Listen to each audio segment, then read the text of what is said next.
Is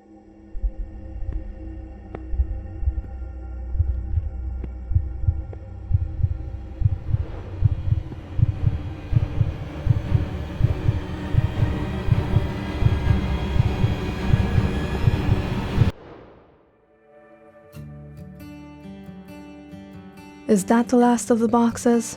Yep. Thanks for helping out, babe. Well, I couldn't just sit and watch. How were you going to move all of these things all by yourself? Allison Griffin lived in Birmingham, Alabama. It was recently that her boyfriend William moved in with her. They had been together for the past 2 years, and their relationship only grew stronger by the day. They first met at their workplace at the BII Corporation. Allison was a beautiful, intelligent woman. She always had the most innovative ideas in the team. But there was something about her. She was always quiet, only speaking when she had to, barely letting out a smile, leave a laugh. On the contrary, William liked to make people laugh. He would turn anyone's frown upside down. And that's how the two started talking, laughing, flirting, and the rest was history. Over the days together, William was quick to catch on. Allison easily got depressed, upset, and stressed out. He understood there was something bothering her, but she didn't like talking about it. Nevertheless, William always tried to cheer her up. As their relationship progressed, William felt much more comfortable asking Allison about her life. However, when she finally opened up to him, he was quite moved to know her story. Allison grew up as an orphan. She lost her parents when she was only 10. However, their death was no natural occurrence. It was on a cold night, just days before Christmas, 15 years ago, that a burglar broke into their house. The criminal had taken the lives of her mother and father, only to fulfill his evil motive of looting their home. Allison could never forget the feeling of dread when the man spotted her and walked up to her, but, for some reason, left her be that night. Allison immediately called the police. They were quick to arrive, but it was far too late. During investigation, with Allison's help, they were able to figure the man had fled with all their money and her mother's jewelry box. The police then discovered security footage from the street outside of a burglar that snuck in just hours prior. They attempted to hunt down the culprit, but failed.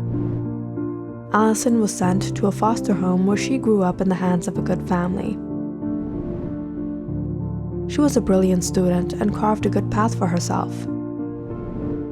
Eventually, she landed a good job at the BII Corporation. She was making good money. She was able to rent a decent house. Fate had favored her a lot. It was almost miraculous how her life shifted from nothing to something, so much so that she even found the one, William. Allison had much to be grateful for. But even after so many years, she was scarred by her past, often sitting back, contemplating why that man had spared her that night.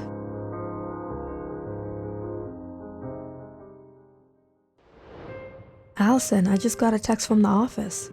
Mr. Freeman, the CEO, he passed away from a heart attack last night. What? That's sad. Well, honestly speaking, he was rude. Everyone was kind of sick of him at the office. I don't even know how to feel right now. Yeah, don't remind me. Last week on my presentation, he rejected my project plans and threw my papers down in front of everyone. It was so embarrassing. You should have stood up for yourself, Allison. I don't like that you let everyone step on you. Leave it, William. Are they hosting a funeral? Allison, how can you let go so easily? The man is no more, William. What do you want me to do? Life is too short to hold on to grudges. This was something Allison often told William. Allison always kept her cool. She never got involved in any altercations. And as a result, people often took advantage of her. It didn't piss her off, but it did piss off William. But over the days of being with her, William was quick to realize nobody gets away after being unfair. Somehow or some way, people get paid back for the good or bad they did, especially in Allison's case. Fate favored her again and again. It was like something divine, like the time Allison and William stopped by a small restaurant across town. They were in a hurry as was, but the owner was quite full of himself and kept ignoring them, making them wait. "Allison, I'm out of here, the service is awful." "But we ordered already, and we've been waiting half an hour." Allison reluctantly canceled the order on William's insistence. That's when the owner suddenly started to create a scene. He brought out the food, which was obviously not their order, and threw it out in front of them. "Excuse me, where is my money? You can't leave without paying.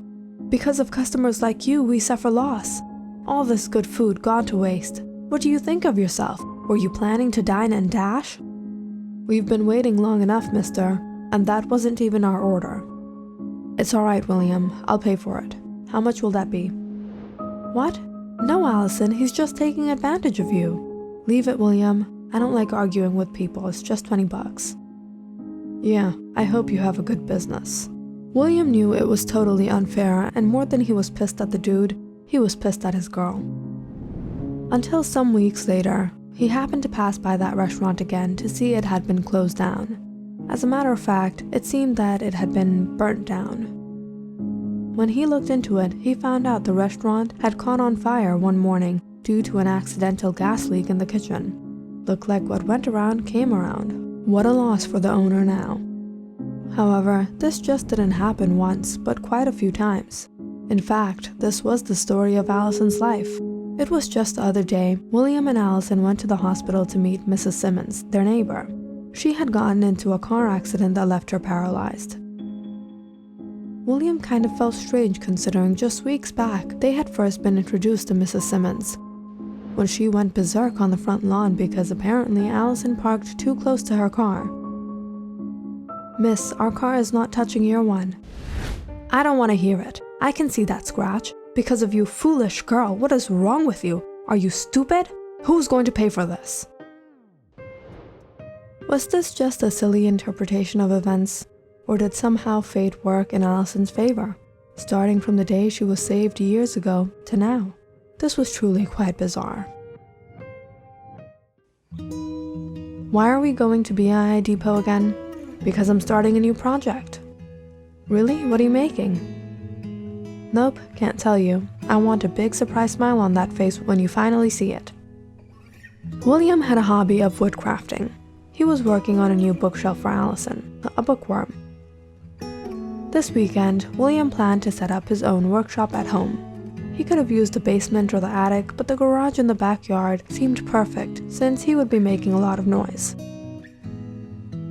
The only issue was the piles and piles of boxes and junk, and the thick layer of rust and dust on everything. But William needed the space, so he got to work scavenging through old knickknacks and household items, stopping to find a few old albums.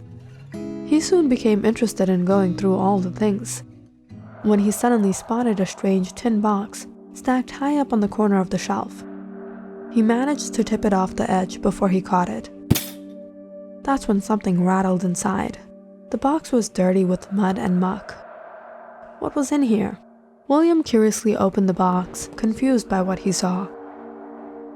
Inside was a knife and what looked like a jewelry box, labeled with the small initials of Margaret Griffin, Allison's mother. But wasn't this stolen? William suddenly heard the garage door creak open as Allison stepped inside, staring at him. "I should have found a better place to hide it." Mr. and Mrs. Griffin loved their daughter Allison, but they knew their child wasn't like others. Allison had always been different. She was the serious kind of kid. She never spoke much. She never expressed her feelings to anyone. She was quiet, contemplating on others silently in her mind. Allison was no ordinary girl. She was highly intelligent. People might have taken advantage of her quietness, but she knew how to take her revenge. Her parents had come to realize how potentially dangerous she was, She could do anything to anyone as long as she justified it for herself. It was the week before Christmas when they experienced the horror themselves, when a few family members had gathered in their home, only having to leave early due to an unexpected accident. Allison's cousin had fallen off the staircase, fracturing her neck and legs, and Allison's parents, they knew this was no accident. "Allison, why are you like this? What is wrong with you? It's the holidays and look what you've done. Why do you do this?" She called me stupid. "This isn't right, Allison. A lot of people can say a lot of things, but this isn't how you deal with it. You have to learn how to speak up, not hurt others like this." She deserved it. "How can you be so stubborn, Allison? Nothing goes in your head. You're incapable of being normal. Just imagine how much pain that poor girl must have gone through. What were you thinking? You were better than her? No, Allison, she's a much better human being than what you've become, what you've lowered yourself to. I feel ashamed to call you my daughter." That night, 15 years ago, just days before Christmas, when Allison's parents became frustrated with her and happened to say some harsh words, Allison didn't take it well. She felt insulted. She couldn't bear the rage she felt at the moment. She mixed a little something of her own into her parents' food that night, and they soon fell sound asleep.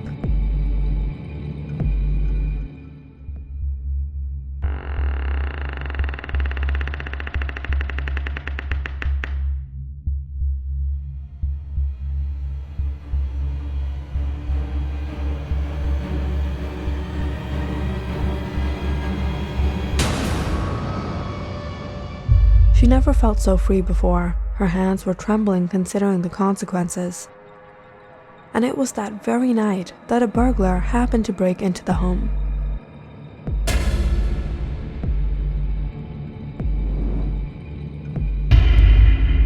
He was shocked to find the couple lifeless on the floor, stained in red, and instantly knew he had to get out of there. But as he was leaving, he passed by another room, spotting a young girl crouched in the corner. Assuming it was the couple's daughter, he walked up to her. The girl's hands were red, and next to her was a stained knife. The man was horrified, realizing this young girl had done something heinous. It was her that killed her own mother and father. "What have you done? You're a monster." He immediately fled from the house, shaken by what he witnessed. That's when Allison got the perfect idea. She would set up the stage herself. She knew where the security cameras were outside. There were only 2 on the street in front of the house, and she planned everything around them. She took her parents' money, her mother's jewelry box, and the murder weapon, and hid them safely where no one would find them. She then called the police, told them about the burglary. They consequently checked the footage and learned she was speaking the truth. Later, she informed them of the missing items, hence saving herself from all suspicion. All the while, the police were assuming, what could a 10-year-old girl possibly do but be helpless in this all? Allison got away absolutely clean, just like she had been getting away all these years. Mr. Freeman, Mrs. Simmons, that jerk at the restaurant, guess Allison just knew how to tweak fate to make it her way. And step number 1 was always making sure she left behind no evidence to her secrets. "What are you doing? Allison, Allison, no!"